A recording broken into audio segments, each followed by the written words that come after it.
welcome. We begin with a developing story out of central Texas, where catastrophic flash flooding has struck the hill country. Intense storms that moved over the region on Friday night have unleashed unprecedented rainfall, sending the Guadalupe River well over its banks. By midday Sunday, officials reported at least 51 people killed, including around 15 children.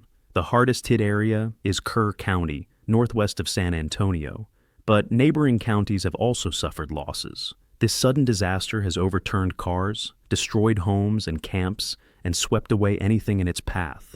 Emergency crews have been working around the clock. Search and rescue teams, including local deputies, state troopers, and U.S. Coast Guard crews, have converged on flooded campgrounds and washed-out roadways. More than 1,000 rescuers are on the ground, using helicopters, boats, and drones to scour the debris-filled landscape. Officials say roughly 850 people have been rescued so far, many plucked from trees and stranded cars, while about 8 people are confirmed injured. In many cases, victims had to be airlifted to safety. One survivor recalled being guided across a swollen river at night, using ropes tied between trees. The images from the scene are harrowing. Riverside camps and communities were hit with a wall of water as the Guadalupe River surged 26 feet in about 45 minutes. At Camp Mystic, a Christian girls' summer camp in Kerr County, 27 girls are still missing after floodwaters smashed through the camp overnight. Campers there report that the camp was completely destroyed. Similar destruction was reported at other nearby camps and riverfront parks. One Kerr County official described seeing body bags at the funeral home as rescuers surveyed the devastation, a grim reminder of the flood's deadly impact. The storm brought rainfall far exceeding forecasts. Authorities say nearly a foot of rain, about 0.3 meters, fell in some areas within an hour, an amount NWS forecasters had not predicted. In fact, one river gauge near Camp Mystic recorded a 22-foot rise in just 2 hours before it failed.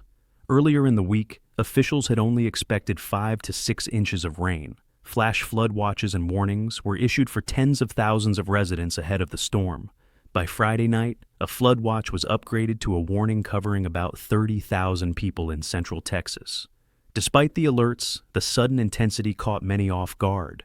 Emergency officials warned that the slow-moving storm would continue to bring more heavy downpours Saturday and even into Sunday, and urged residents to stay clear of swollen rivers and low-lying areas. Governor Greg Abbott pledged that state and federal resources would remain deployed around the clock to find survivors.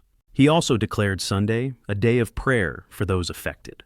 Homeland Security leadership and other agencies have joined the effort. Even U.S. Coast Guard helicopters and boats are assisting to ensure search operations can continue safely through the night. Local officials say they did issue warnings, and Lieutenant Governor Dan Patrick noted statewide alerts. But they are now scrutinizing whether more could have been done. AccuWeather and the National Weather Service had in fact issued flash flood warnings hours before the flood hit, and some residents had time to move. For example, at Moe Ranch in Hunt, hundreds of campers were preemptively moved to higher ground, and nearby camps reported watching the weather closely.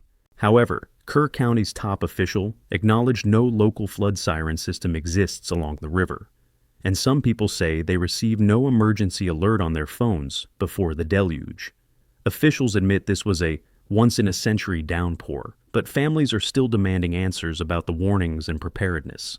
The Texas Hill Country is a popular holiday getaway, known as a flash flood alley because heavy rain runs off the thin, rocky soil so quickly. This 4th of July holiday turned tragic for many families. Residents describe waking to thunder and emerging in pitch-black floodwaters that rose so fast they had to cling to trees and attics to survive. In the past 2 days, hundreds more have been evacuated from isolated areas, and shelters have been set up. Relief groups are mobilizing donations for stranded residents. In one reunion center, weeping parents and siblings embrace survivors pulled from the flood.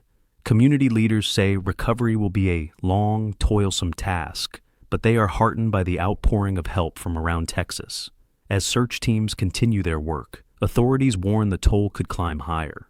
Crews are widening their search now that waters are receding, looking for any remaining victims. The National Weather Service cautions that pockets of heavy rain could linger into Sunday, so residents are being asked to remain vigilant. Our thoughts go out to all those affected by this disaster. We will continue to follow the situation closely and bring you updates as more information becomes available. Stay tuned. This is the Trend Talk.